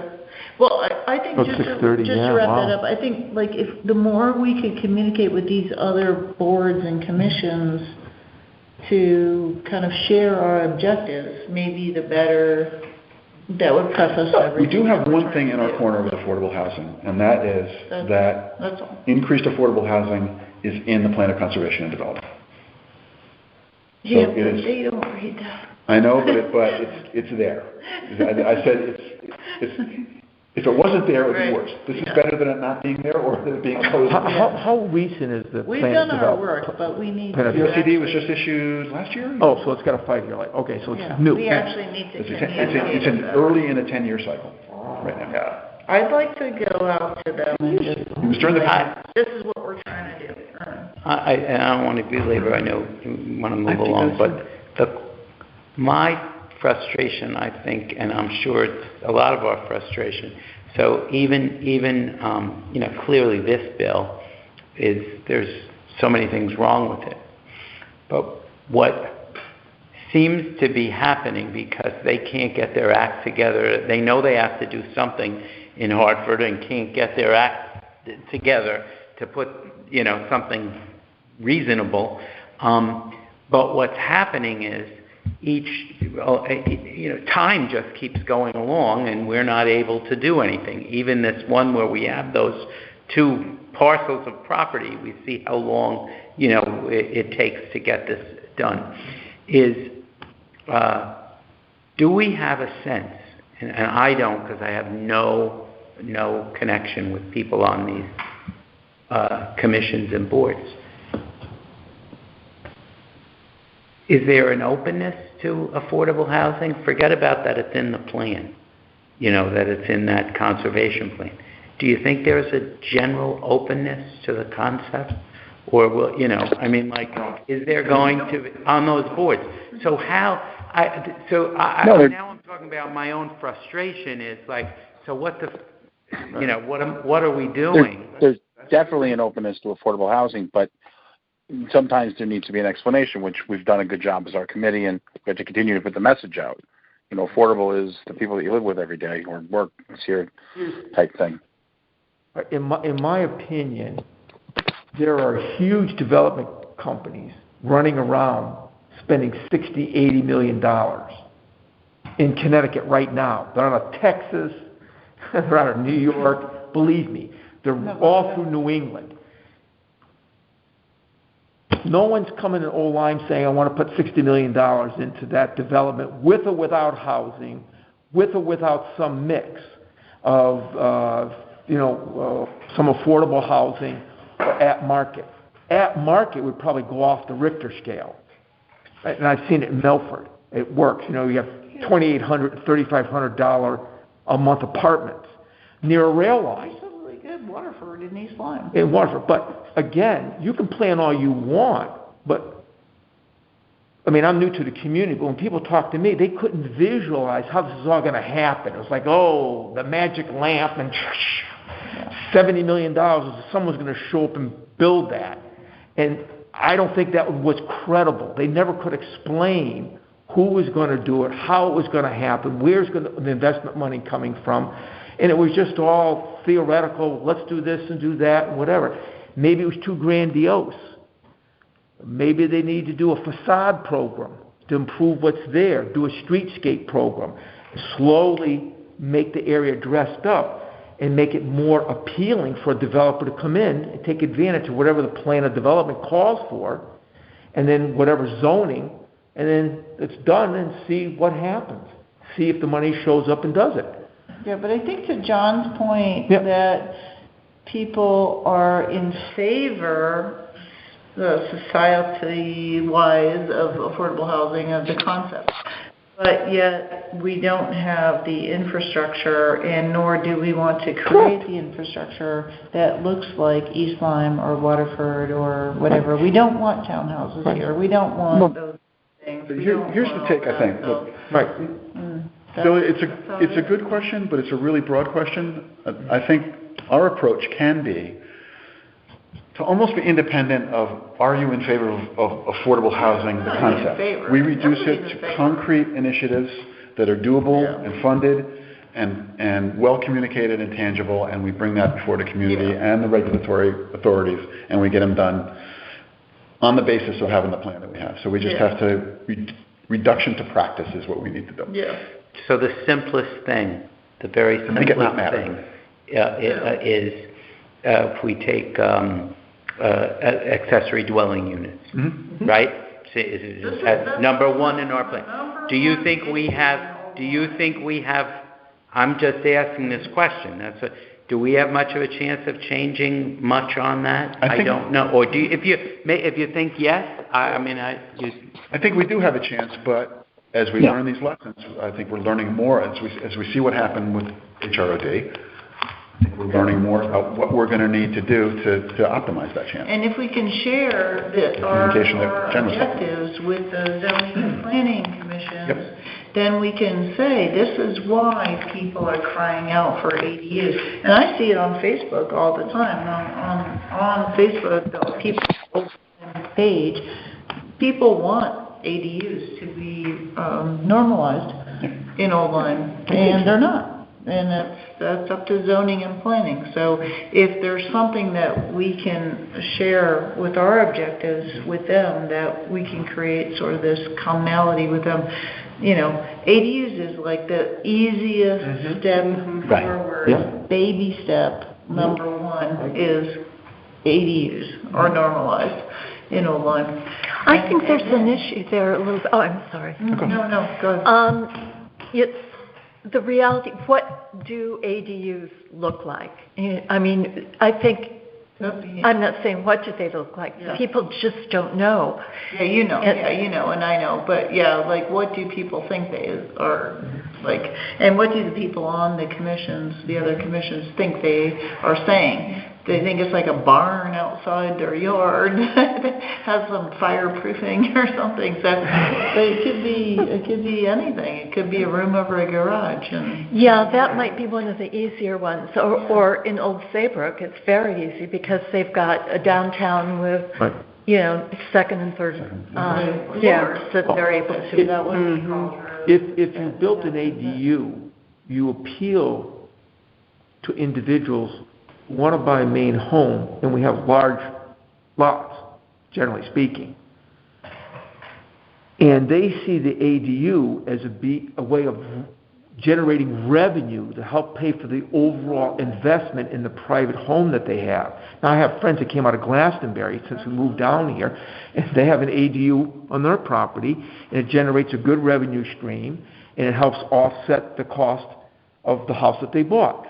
Now, I'll tell you right now, with 50-foot offsets from a boundary line or from a street and 30 from a boundary line, you're not going to do it because you have to address the zoning issues and then allow people more freedom to put these up. Like, for instance, I wanted to put up a post and beam barn, and I thought about putting a whole second floor on it, an additional expense, not a lot, to rent out. I can't fit it on my crazy lot because, of the way it's laid out. But there's a lot of people who could make an investment in that kind of a structure, and to help pay it off would be to develop the second floor, which is not a lot of money, generally speaking, in relative terms, and generate revenues from it. Right. But the zoning isn't conducive because you got 30 and 50 from a road and 30 feet from a boundary. Are you kidding me? I mean, so I can't do it. I can't even fit a garage on my lot, and because mine's deep and a little narrow. Right. And I have boundaries. Could we look at, we have marked up that? So we're trying to have that we have examples that we can bring. On ADU. Yeah, we have it, and we consulted with RiverCog, and we have a marked up version. So we had some concepts and some ideas, but based on, but we want to your point, Jen, I think it's spot on. We really are going to have to quadruple down on bringing in planning and zoning early and often, and not winding up getting a negative referral. I don't mind having a meeting of this commission and inviting speakers to come in and speak. Developers, realtors, homeowners. Let's see what the interest is or what the objections are. I mean, that's how you have a conversation with your community and you become relevant. Well, it wasn't a community. It was within town government. Yeah, right. Well, I mean, that's another issue. That's a political. Community was. But I certainly would like to know what the community thinks about it, as opposed to speculation, anecdotal information. And you open it up, you see who shows up. Maybe no one shows up. I don't know. Maybe 100 people show up. I know so many people right now that have ADUs that do not call them ADUs. They call them basement apartments, and they're getting cash every month for them. So yeah, well, a lot of that code issues too. I don't want to go there because I'm very. Yeah, but so if we could normalize Correct, it exactly. as it's a ADU and it's income generating on their part, but also facilitating somebody staying in town, somebody being able to. That's next up. We're next up. And we're gonna need to take the lessons off of Halls Road. So I'm gonna pick up on Lori's thing here. Let's do a quick check-in on funding and partnering. Any action on the Zero. Yes in My Backyard? Well, not quite zero. I do think Jennifer and I have to explore with Courtney's office where this fund money is going. Who's got the possession of it? And he's very open to ideas. And even you can do it to exploratory, things like ADUs. We could go off and figure out ways to educational programs. What I'm trying to just springboarding off the conversation we just had. My understanding is that the YIMBY grant, the SMI Backyard grant, could potentially give some funding to hire consultants or legal counsel to actually hammer out a proposal. Yeah. And we could use that. We could use the help. Yeah, I think legal. For sure legal. Because that's specifically noted. So let's advance that. That's part of the reason I brought the whole Halls Road thing. We've got ADUs teed up. It dovetails with community communication and backyard grant. Yeah, yes, my backyard. Yeah. Okay. I'm not familiar with that. So let's move that over the next month. Talk to me about that. Let's talk about it. Yeah. All right. Development opportunities. Again, I'm going to pause on the new one and just want to check in on Tom Lomas. Any contact with Tom Larson? I haven't heard back. I called him after our last meeting. I'll give him another call and touch base with him.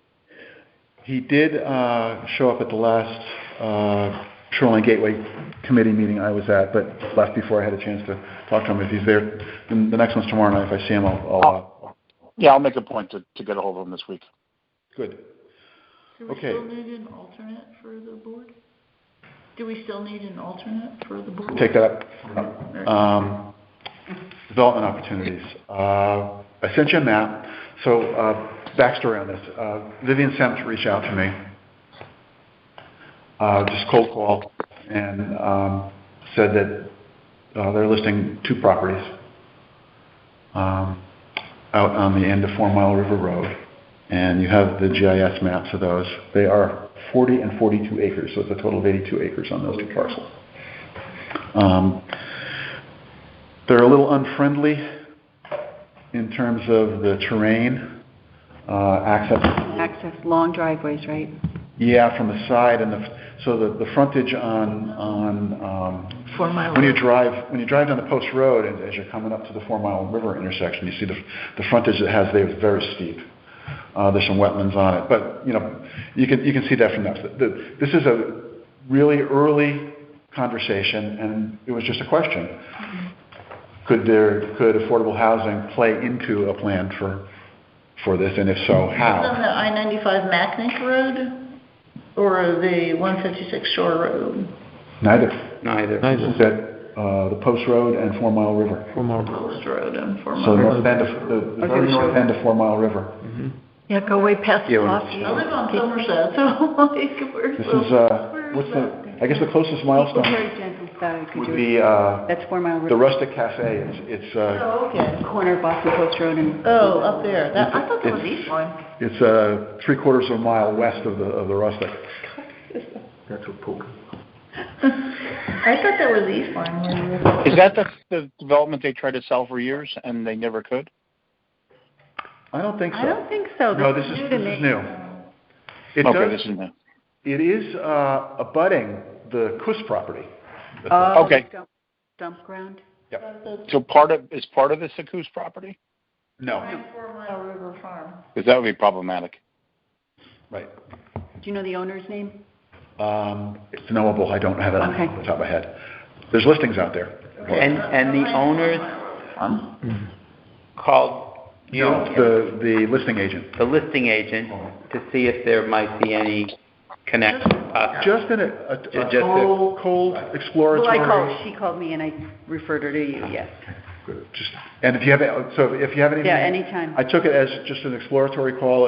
Are there any opportunities here? Is there any way this could play in? There's some interest. There's good news. There's awareness that affordable housing is out here and could present an opportunity. So I'll take that as a little They're win. willing, so what are they offering? They're offering nothing at this point. It's strictly in first level basic ideation stage. So The agent was trying to be creative. Yep. What could we do with this what could we do with it? difficult piece of? It's a challenging. Would it be kind of conversational to bring in sort of a commercial realtor that does affordable, apartment buildings, like Colliers International or something like that, they do commercial developments around townhouses / apartments, sometimes affordable? I think we want to go. So my short answer is anything right now would be yeah. So let's ask the question. So there's that engaging a developer. It abuts open space. So on that diagram, the orange blocks, that's open space. So it abuts open space. That has to stay open space? No. Oh. The properties that are for Oh. sale abut existing. Oh, okay. All right. Okay. So we could This engage open is the space open and say space around the water? Yep. That, The that's, orange. this is, and this? That's open space. And this little bit So the two properties are the ones that are outlined. here, Nope. here. Here and here. So did you? And this is open space. Ah, So these are the two properties. oh. These long, skinny ones. Oh, wow. I thought it was the brown piece. Nope. Me too. That's open What space. I thought. That's open space. I had limited options. I'm still learning how to use Okay, the so GIS. Just open space Wow. with the Open Space Commission, Or never the to land be trust. done anything else with, okay. Yeah, all or the right. land trust, but it's deeded, it's So the acreage of the available properties is? 40 and 42, 82 40. total. Okay. That has much more road frontage than I thought. Okay. I thought it was the brown piece. Yeah, Yeah. I mean, With that little, But nonetheless, the access to those Yeah. is back Hill. is back here going this way. Okay. off of this. Yeah. Is the access because No. of terrain difficulties? What, There's do you know an what access road. It's an access road? off Even of so, Boston Bush Road. this is where Yeah, we could get into some of the details here, but it's a challenging piece of property. There's a lot of it. Some of it's buildable. Open question. What kinds of opportunities might there be? And Okay. probably know me well enough now. I thought back to, what's our strategy? We collaborate with open space. It's not gonna. There's no redevelopment Send me there. that PDF? Yeah, you got it. Okay. Oh, yeah. It's in your inbox. It just came in. Just came It's to, last night. Just came last night, yeah. This is hot off wow. the telephone. And I got some more from Vivian. Like a Russian So opera. again, we're not going to solve this tonight, but it's out there, and just And we want to be responsive, right? We want to So- get back to people.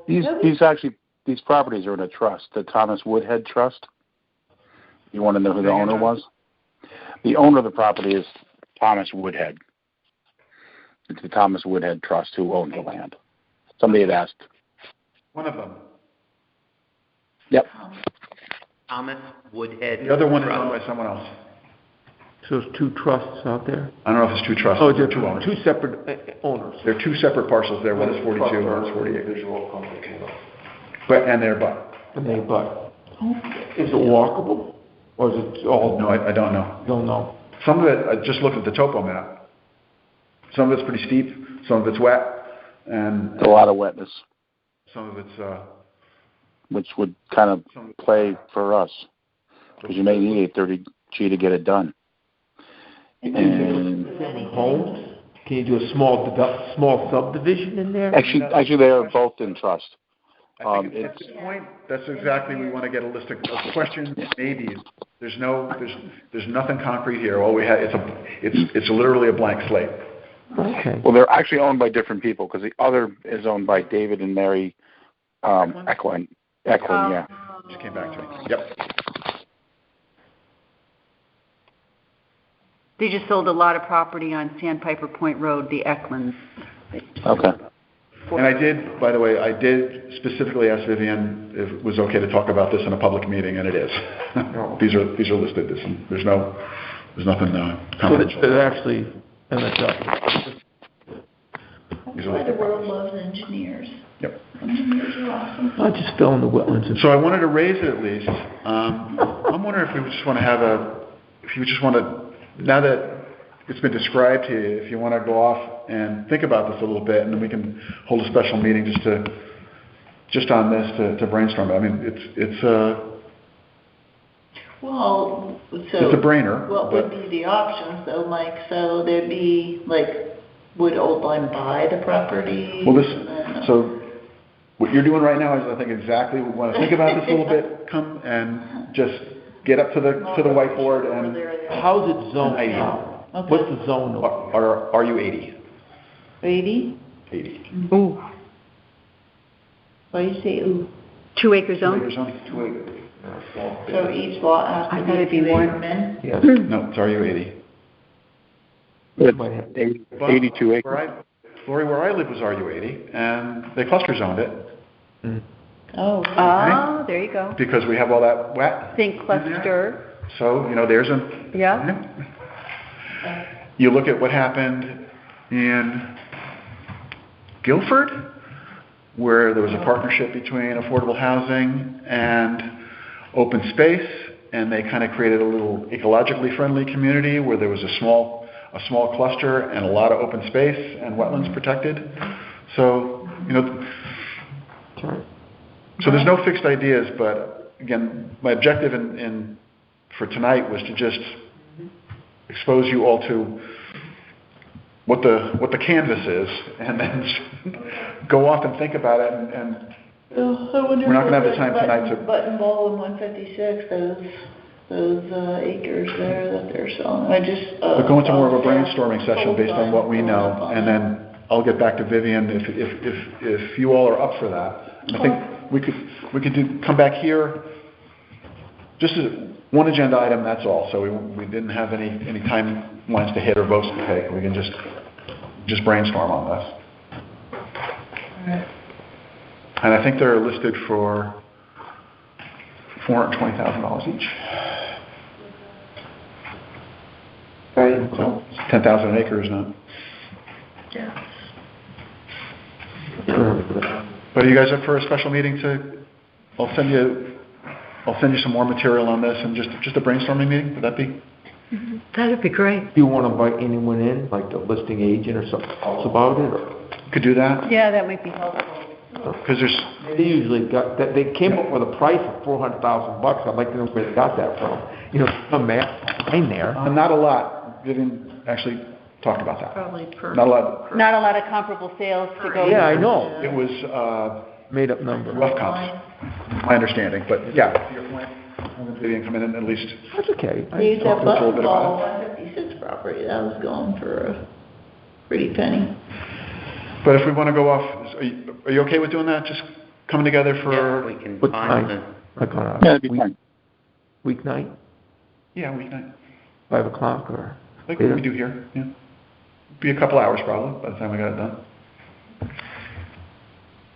It's a long day for me. I mean, I was in my office at 6:30 in Milford today, so it's almost 7 o'clock.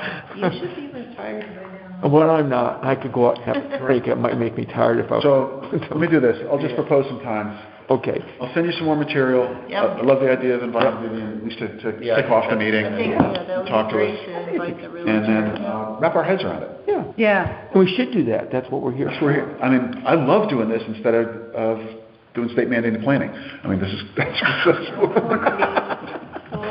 Yeah. much rather do I it. think it's pretty cool. Get on a path that could actually potentially result in some people being in some homes. Right? All right. Now, the deferred election of officers.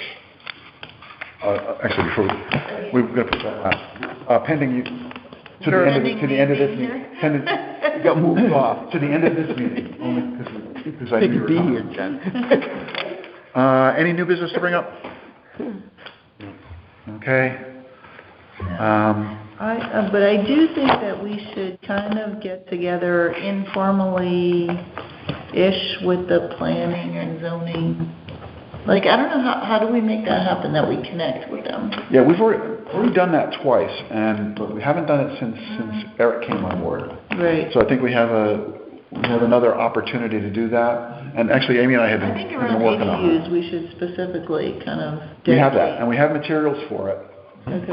We have materials prepped, because we had, I had a meeting with RiverCog, with Dan when he was here, so it was Right, before Dan left.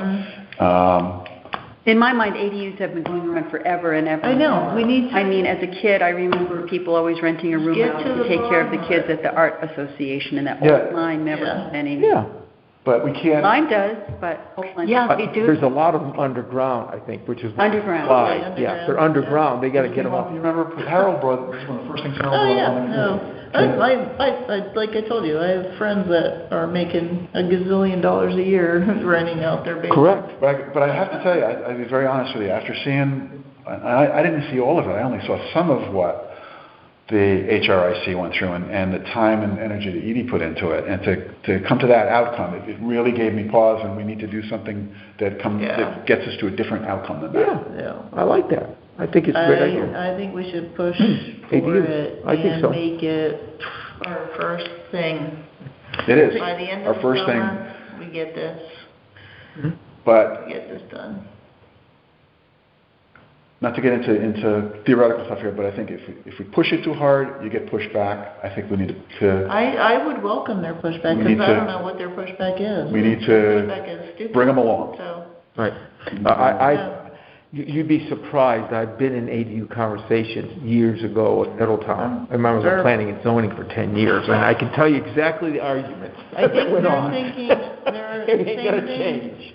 You know, honestly, I think their perception is the whole thing around affordable housing, it's the same thing. They think it's Section 8 housing Right. for losers that are living on drugs and, getting these But to your vouchers, point, the way you, and that's what they think it is. I don't want to make those We need assumptions. We need to get at the table Right. and Let people talk. start the conversation. Right. Yeah. So that's- Rather than making assumptions about Well, what let's everybody's do thinking. it. There's no reason we can't do it in the next 2 months. Yeah. I don't think. Anyway. And I do think the surface can make a viable environment to get people to know what the rules are and make it more public. You know, that would help them. They would, Right. Old Lyme would love to have ADUs. They got plenty of land to build them. Well, the experience in Lyme was not the same, but Old Lyme's different. Yeah. But anyway, Yep. right, election of officers. People would welcome This has been on the docket since January, early February, when the appointments were made in January. So we have 2 positions that are up. We could optionally do a secretary, but we don't need to do. We haven't in the past, so we have a chairman and co-chairman. Are the only officers we have right now.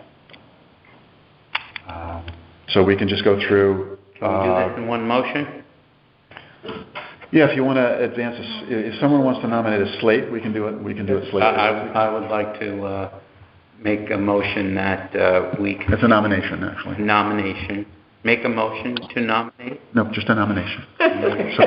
Nominate that the present slate of officers of Michael and Jen continue on in the same positions for upcoming year, or whatever it should read, whenever it's supposed to be. There's no formal term.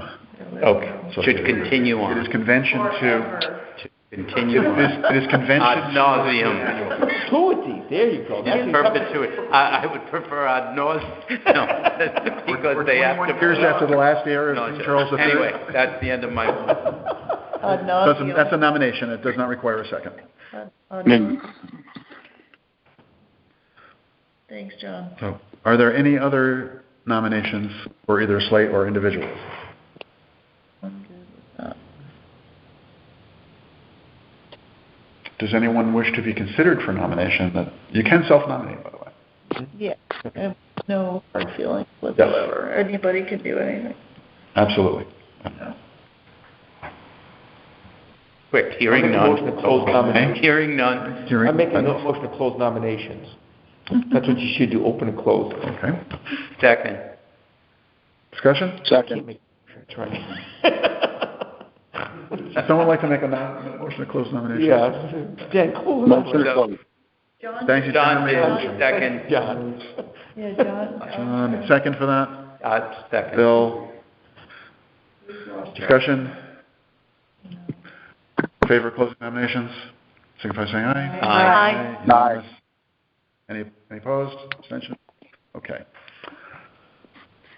In that case, the nomination on the floor is for myself as chair, Jen as vice chair, and put it to a vote. Aye. Aye. Aye. Aye. Actually, any opposed? Okay, here it Let comes. the minutes reflect that it was a One day I'm unanimous going vote. to Unanimous. Unanimous vote in the minutes. And then just to review for my clarification, so we have 5 people, right? Michael, Bill, Amy, Jen, and John. Correct. And then Anthony and I are alternates. And we have an And open as Jen alternate. said, we still have an opening. One open. Okay. By the way, you know, how do I ever know? Thank you, by the way. Sit. Confidence. How do you know that you have to sit? You just have to come to every meeting anyways. Yeah, I know. Last week I was down in Washington D.C. It just conflicted. So I've been to most of the meetings. So I never know. I show up and I listen and I like to talk, but I never know whether I should do something. No. Formal. As an alternate? Yeah. Yeah. So Is it rotate? Michael's been pretty good about saying so-and-so isn't here, so we need an alternate. Oh, and just rotate. yeah, so when a regular member is absent, an alternate can be seated as a voting member Correct. for that meeting. And does it go on a rotating Wait, we have basis? 3 alternates, right? We have 3 Three alternate. alternates. We have 3 alternate seats. One of which Karen is Winters is vacant. off. Oh, yeah. I don't think we ever replaced Karen, right? right, because Amy moved. came off of alternate. Alternate can replace the... I see. Oh, with that, there's something for the website. Actually, it's up. Yeah? It's up. No, it's up. I checked. Okay. The vacancy is posted. So you need to actively, the way this works is you have to actively recruit it and find somebody. So if anybody has any ideas about that, So you want us to try to find someone that might be an alternate? Yeah. yeah, who's interested and is willing to spend the time. Okay. That'd be cool. Okay. All right, so what was the question got sidetracked on? Oh, no, we did get sidetracked. You were asking, so there's 5 of us.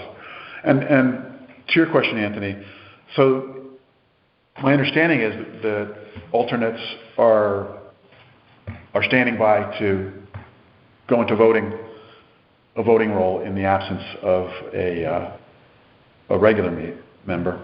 We don't always do that because we don't always have votes besides approving minutes, so I don't always take that step. And since we started this, my approach has been to make sure that alternates are fully participating in all the discussions, even if they don't vote. So Yeah, we're gonna need everybody's. we need all hands on deck for this. Yeah. So My only suggestion is making it a practice to leave a legacy of alternating, because what happens is your chair now, 5 years from now, you can have a ruthless chair who always has the vote lined up and says, I only want that alternate, I want that alternate, I want that alternate. And you always want to have a practice that you can go through to have a rotating alternate. And, if someone's here, if they're not, you move to the next one down and you just rotate through and you keep track of it. So which alternate? Yes. Would fill in. And that way there, the practice, succeeds you as the chair, and it's a good practice to have. as we mentioned, there's nothing written. There's nothing written about it, but you can do it through practice, or you can make a pronouncement. Okay. But Gotcha. All right. everyone assumes we're going to have a nice Michael here forever. and I know otherwise. I know otherwise. He's an old-time lifer. Last year of my term. Yeah, when did you Old-time move to lifer. Old Lyme? I know you were Pfizer, right? How long have you been here? 1992, 31, coming up on 31 years. Yeah. You from Connecticut? You just got I drafted grew up in Western Connecticut. Western Connecticut. Yeah, went to school in Connecticut. Traveled a lot outside, but I never found. And once I landed my career here, that was pretty much it. All right. All right, John. So I see people packing up. Let's. Now here's something we can vote on. Do I have a motion to adjourn? Second.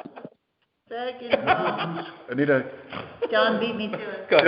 Bill nodded. I'll take that. Bill adjourn. Bill and John. It was a good conversation. Thanks, John. Have a great night, everybody. Any discussion? Hearing none. We'll put it to a vote. And just to recap, All in favor of adjournment?